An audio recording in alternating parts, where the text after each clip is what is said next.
সুপ্রভাত আমার ছাত্রছাত্রী আর্টস ম্যাগনেট বিশ্বজিৎ চ্যানেলে তোমাদের স্বাগতম।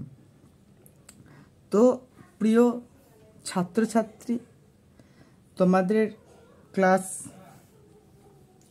11-এর সেকেন্ড যে সেমিস্টার রয়েছে, এই সেকেন্ড সেমিস্টারের যে ভাব সম্মিলন কবিতার যে একটা অংশ রয়েছে বা একটা পর্যায়ে বৈষ্ণব পদাবলীর, সেটা তোমাদেরকে আমি আজ বিষয়বস্তু সব বিশ্লেষণ করব।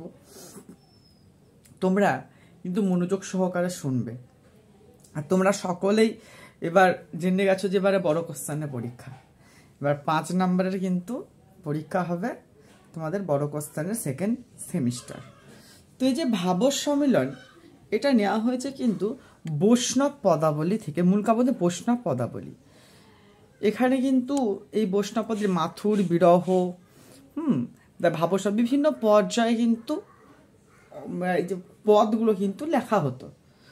তো এইরকমই একটা পদ রয়েছে তোমাদের ভাব সম্মিলন, অর্থাৎ ভাব সম্মিলন, অর্থাৎ ভাবের যে সম্মিলন। ভাব মানে হচ্ছে কল্পনায় যে সম্মিলন বা মিলিত হওয়া বা পাওয়া, তাকে বলে ভাব সম্মিলন। এরা একটা নাম রয়েছে ভাবোল্লাস, অর্থাৎ ভাবের উল্লাস, তো কল্পনার মাধ্যমে যে আনন্দ।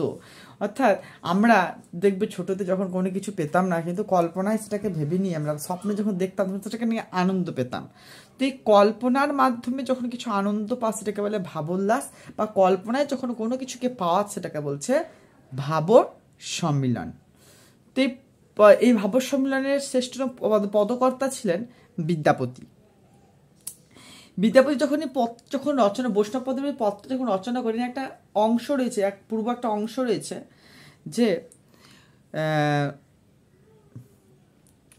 শ্রীকৃষ্ণ বৃন্দাবন ছেড়ে কংসকে যখন মারার জন্য যায়, তখন কিন্তু বৃন্দাবন কিন্তু শূন্য হয়ে যায়। অর্থাৎ বৃন্দাবনের প্রতিটি অংশে কিন্তু মহাশূন্যতা, বা অন্ধকার বলবো না, অর্থাৎ মহাশূন্যতা, অর্থাৎ কৃষ্ণহীন বৃন্দাবন কেমন লাগবে। যে বৃন্দাবন শ্রীকৃষ্ণের আলোড়নে আলোড়িত, সেই বৃন্দাবন যদি আজ শ্রীকৃষ্ণের জন্য, শ্রীকৃষ্ণের শূন্যতায় সে এখন কিন্তু অন্ধকারচ্ছন্ন, এটা আমরা বলতে পারি।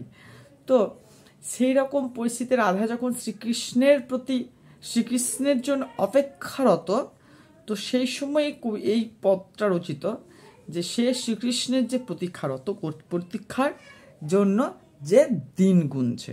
দেখো বলছে কি কহবো, বলছে কি বলবো রে সখী, হে সখী আনন্দ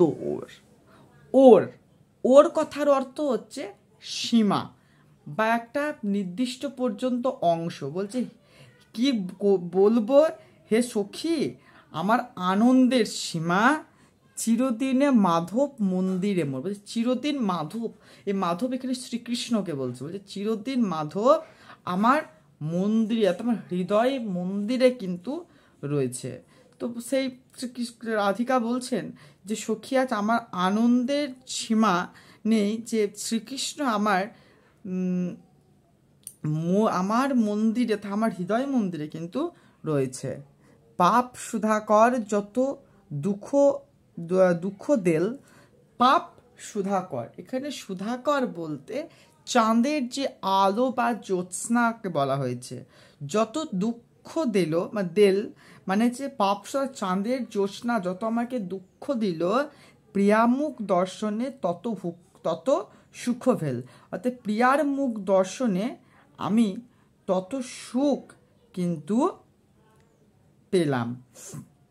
এখানে রাধিকা বলছেন যে চারিদিকে যখন শ্রীকৃষ্ণের বিরহে বৃন্দাবন যখন শূন্য, তখন এই পাপ সুধাকর, অর্থাৎ চাঁদকে এখানে পাপই বলছে। কারণ কি, শূন্যহীনতায় বা অন্ধকার চারিদিকে বৃন্দাবন যখন একদম